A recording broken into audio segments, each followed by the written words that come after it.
Fear is the way that they win, for one. And so keep telling the stories and keep expressing yourself and keep fighting to be who you are. And I don't know, people that try to make you scared, you know, and fight back. And this is a perfect way to do so in telling stories, and don't let them win. Don't let them win. Fear is how they win. That is what Pedro Pascal said following the premiere of Eddington at the Cannes Film Festival. It's Ari Aster's brand new film. It's tense. It's a pandemic-era neo-Western. I wrote this film in a state of fear and anxiety about the world, and I wanted to try to pull back and describe, show what it feels like to live in a world where nobody can agree on what is real anymore. When Ari sent me the script, I think he's one of the greatest writers that we have, filmmakers as well, but just getting to read his writing is an incredible experience. And so he and I sat and actually talked about Louise, about the character for quite a while, and sort of arrived at the word ghost, because she is a bit of a ghost in her own life at that point. There's so much that she's been through. There's clearly trauma, even though it's not completely spelled out. There's a lot that she's obviously bringing to it. And her marriage to Joe is in a precarious space for her, you know, being in this lockdown with her mother there, who's really reading a lot of things, and her mind is being filled with, you know, so much. And so I thought of her as a ghost and then a specter over Joe's life as he's, you know, making these decisions. Sometimes it's like pacing behind camera, saying dialogue, and it looks like what actors do. And so there are times where sometimes you just get lost, and he will come over and you'll start talking about it, and we're both acting as Joe, trying to kind of figure out this moment, and he always finds something that is interesting and specific. Been awed by some of his previous movies.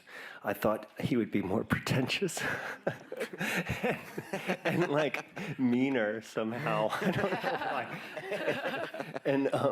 And it was the opposite. He actually made me think of the character as more human and had a very, very empathic relationship to each take. And at one point, I remember we were happy with a scene, and then you saw me kind of hesitate, but not have the confidence to ask for another take. And you were like, "Do you want another one?" And I was like, "Can I have one more?"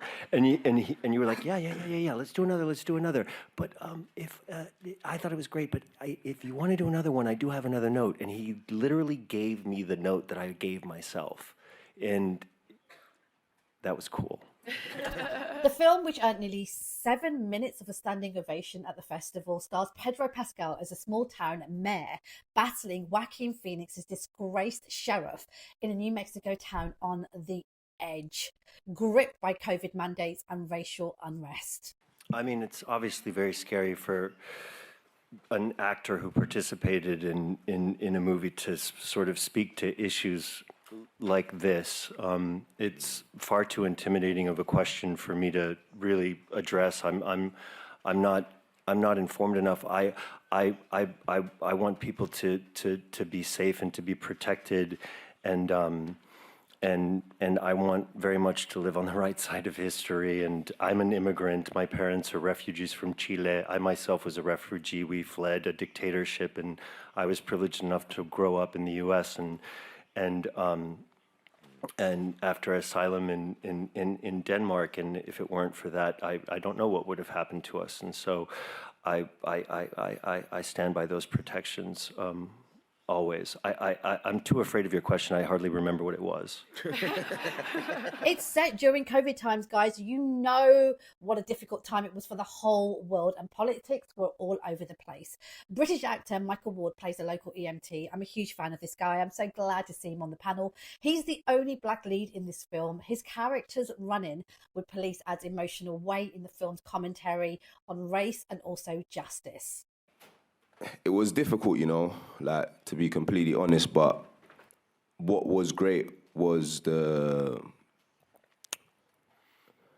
collaborativeness between me, Ari, and the rest of the cast in all of my scenes. Everything was spoken about, everything was respectful. We got to just have conversation, and for me, it just makes me feel comfortable. Do you get what I'm trying to say? Like, if I felt like man just getting thrown into the deep end and not having to really have conversations about how I feel or what I think the character feels like, then there would be a problem. But Ari never made me feel that way. Joaquin never made me feel that way. And we tried so many different options in many scenes and stuff like that, and we just got to play.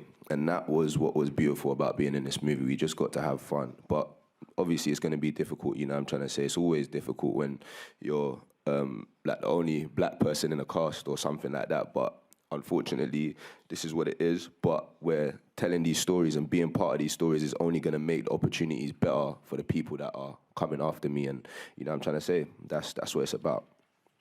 Love. And on a slightly lighter note, the cast were asked if there was something during COVID times that they got obsessed with online, because a lot of us were baking. We were getting obsessed with like videos of people at airports, all sorts of random stuff. Here's what they said. Looking into some of the things that are, you know, in this film that hadn't been in my algorithm, unfortunately added them to my algorithm, because once you start Googling it, you start seeing more and more things that really, so it just gets, it's a real rabbit hole very quickly. So unfortunately, I'm still getting fed some crazy shit from here, but yeah. I mean, I was in Australia working on Elvis, so all I was thinking about was that at the time. I'm trying to think of anything that wasn't that. I wish that I was watching Southwest Airlines moving videos. Yeah, anybody else? I started to watch everything that Lara Flynn Boyle was in. I started, and so then there were like several seasons of like David E. Kelly's The Practice. And it was all on Hulu, and I just watched that. And reality shows about like airports. I think there was like old A&E, like people just losing their shit at the airport, or trying to like move their house in boxes, but using Southwest Airlines instead of a shipping company and stuff like that. I was educating myself. Eddington also stars Austin Butler alongside Emma Stone. I think it's a pretty incredible cast and a very talented writer and director behind it, Ari Aster. So it'll be interesting to see what we all think when it's released later this summer. I'm Max. This is Flip Your Wig. Please do subscribe, turn on your notifications, leave a comment, let me know what you think about all the content on the channel, and welcome to all the new subscribers. It's great to see you here. I'll be back soon with more And fight back. And this is a perfect way to do so in telling stories, and don't let them win. Don't let them win.